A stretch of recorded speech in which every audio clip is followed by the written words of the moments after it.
Internet, inteligência artificial, computação em nuvem.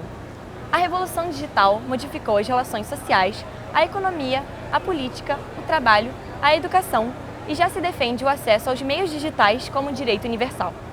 É o caso de Erin Glass, pesquisadora e educadora, especialista em software de código aberto, infraestruturas digitais e abordagens críticas de novas tecnologias.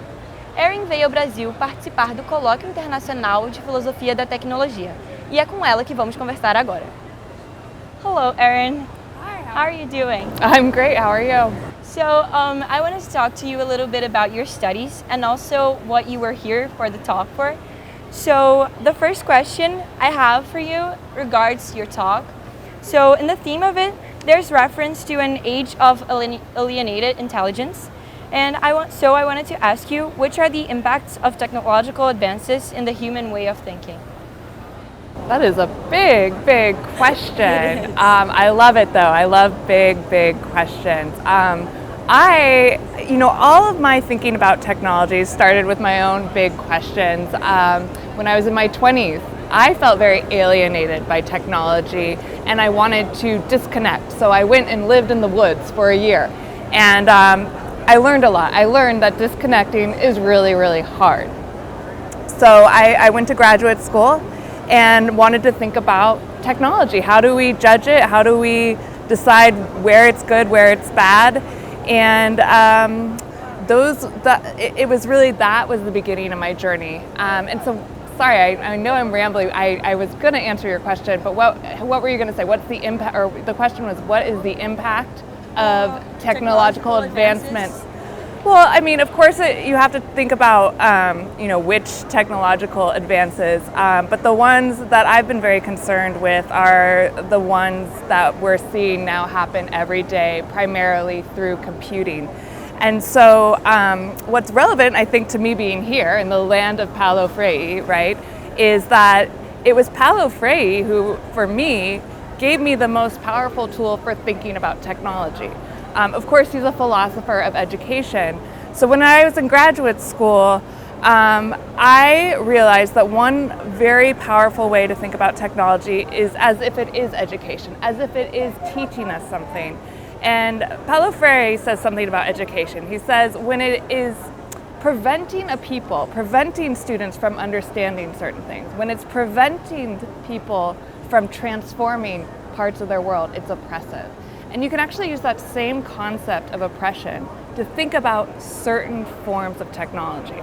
So I'm trying to get to something specific in your question, which is one way you can look at contemporary computing technology, dominant ways of computing technology being imposed on us, is in this same kind of oppressive light that Paulo Freire says about education, in that much of our digital technology today, much of our computing technology today, prevents users from understanding what is happening behind the scenes, from understanding the code. It also prevents users from changing that code to make it work for their own interests. So for me, that's one of the most interesting and perhaps concerning aspects of digital technology today, that users are being prevented from understanding and transforming software for their interests. What that's enabling is for corporations to impose a worldview on the people that use it through their technology and exploit people and collect data, things like that. So long answer, but you had a big question. Yes, sure. I, for one, know nothing about what's going on, and I'm a huge user of technology, so I couldn't agree more. And I also read about you online a little bit, and you talk a little about the arts and humanity and their paper. So I wanted to ask you the role of arts and humanity currently occupy in the digital world, and in what ways can these areas help technology improve and vice versa? So the relationship between arts, humanity, and technology. Technology, that is a great question, and one I hope we just keep asking more people to answer, because we really need a lot of different perspectives on that question. But one way that I think the arts and humanities can help us is computing presents us the form of computing we have today prevents a really narrow view on what information is, what knowledge is, what communication is. And it reinforces this very narrow view of what all these different human intellectual activities are. What we can do is sort of rehabilitate our imagination. We can go and look to the arts and the humanities and intellectual history and people who have thought, very different things about what knowledge is, or what I talked about in my talk is wisdom. What's wisdom? How is wisdom different than intelligence? And we can go find these concepts in different disciplines and use them to think about how we might change today's computing technology to enact those different ideas. Does that make sense? It does. It does make a lot of sense, and I do think it's very important to integrate all areas, especially in technology. Even though people see them as separate things, but I do agree. And I also wanted to ask you a little bit about the impacts of technology in education. So my next question is, it comes from a newspaper that published something about schools around the world that are starting to implement the use of new technologies as a tool for teaching. So I wanted to ask you, how can the use of these technologies, such as generative AI, affect the learning process of students? That's the million-dollar question, right? And I could talk for days about this. So I'm not anti-technology. I'm very critical of the major forms of technology that are showing up in universities today, and that is because they enact these forms of oppression that I was talking about earlier. They prevent students from understanding how they're using their data, how they're, how the technology is made, and they're also preventing students from making changes to that technology. I think we all think that's normal, right? Because you might say, I'm not a computer engineer. Like, if you gave me access to the code, it wouldn't mean anything to me. One of the things I've done in my research is looked at this period of computing in higher education in the 60s, the 70s, and the early 80s. And what you'll see there is that the whole community did have access to the source code. They could make their own programs, they could share these programs, build them. There were a lot of different educational projects that allowed people from all across the disciplines to make that software. It didn't mean everyone was a coder, but it meant you and your community could build that software. If you look at this history, you will be so surprised at how many different models of computing you find. Very creative models of computing that bring in completely different ideas about what education should be, what teaching writing should be, what literature should be.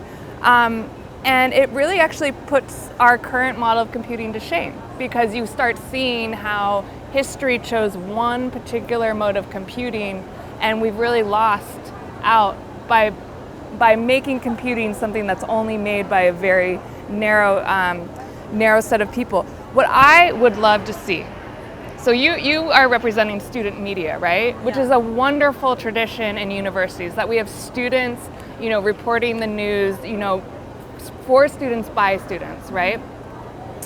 I think we need to do that with platforms today. I think we need student organizations to also be running our educational technology in the same way that students in the last 2 centuries have begun this wonderful institution of student media. The student newspaper, for example, was such a wonderful invention because, one, it provided news to students from the student perspective. 2, it also trained students to really understand what the media is and go off and become wonderful journalists, right? If we did the same thing with platforms, it would do a number of things for students. 1, you would finally have that administrative view of these platforms that collect so much data, and that might freak you out. Then you would get to decide, well, what do we do with it? What do we as students want to, what rules do we want to make about this data? Is there anything creative that we would want to do with it that, Facebook or TikTok isn't doing with our data? And then maybe we want to build these platforms differently, and then you would go out into the world and because you experienced it within the university, what this software freedoms meant to, how they had a real value, you would go demand that in your everyday lives, right? So I would really love to see that, because I think by not providing that sort of software in higher education, we're just reproducing this sort of oppressive cycle. I think we should have a more active role in all kinds of media and technology. I agree. So regarding more now going to the social part, I wanted to ask you, like, the access to the internet and technology is not equal in all parts of the globe. So in what ways can social inequity influence in the access to artificial intelligence in lesser economically developed countries? And how can the lack of access impact in the formation of students and professionals? Yeah, I think that's a terrifying question, right? Because, tools like ChatGPT are certainly giving people that have access to them a sort of leg up. They can work faster. They have, they are able to access forms of information more quickly. And we can say that while even still thinking, hey, ChatGPT might not give us the highest quality information, or, even if we have lots of criticisms about ChatGPT, which I do, you can still say that access to it is going to help people get ahead in school, in careers, ahead in many, many different domains of life, at the expense of other people who don't have those. So I think that's very concerning, and I do not have the answer to it. I think it's just replicating a problem we've already seen about access with information technologies. And I think it's going to make the problem worse. I have no idea what's going to happen in the next year in terms of employment, right? I don't know. It's a big question, and I shouldn't claim to be an expert, but I hope you keep asking it. Yeah, and I'm also personally interested and terrified because I live in Brazil and I'm a media professional in training, so it's frightening. Are you worried about the shrinking of job opportunities in this space because of I think we all are. I think we all are, but I think it's what you said, it's about adapting and using technology to our favor. And for my last question, I wanted to ask you, it's also regarding education. Many people are concerned with the use of these technologies in education and how it can affect the learning process. So I wanted to ask you, what are some ethical concerns that surround the use of technology in education? Yeah, well, is it okay to ask you what you think? Because I think what the student, I will give you my answer, but I'm really curious what your concerns are. Well, if I tell you my concerns, I think I will be reproducing a little bit of what I've heard. Yeah. But I like to write, so first I'm concerned about the job opportunities, but also I'm concerned about atrophying our brains in a sense of, I think that we should have the technology, but we should also know how to use it in a way to stimulate ourselves. Because if we start using it as a crutch, then we won't keep learning as much as we do now. So I think we should use the technology, but use it in a way that keeps us stimulated. Yeah. And do you find that other students are concerned too, or are you unique? I think we are concerned and equally supporting ourselves in the technology, because we want to learn, but sometimes we also want to make our work easier. So I'm concerned that our immediate priorities, such as just getting the job done, will affect our performances in the long term. You know what? I think that's a common theme we see across technological innovation and adoption in the last 10, 20 years. Folks in their mind might have concerns, but we do it anyway because we are pressed for time, we need to get the job done, et cetera, et cetera. So I think that's a great point. Also, we don't have many ideas about alternatives, which is why I also think community-driven software would be a great thing to do.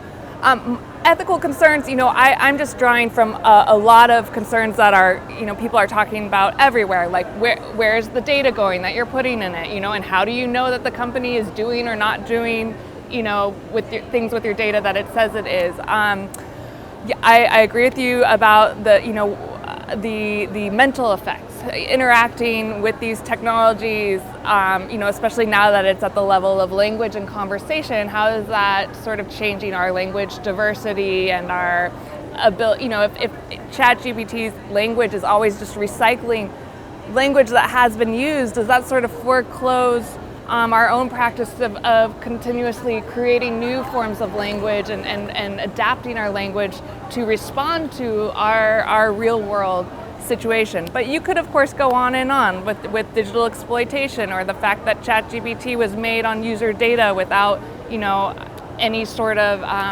recognition or attribution to that. Are we talking to robots more than talking to humans? One of the concerns I've heard from Professor Edgar Lira, I believe is how I might have mispronounced that, but his name is that.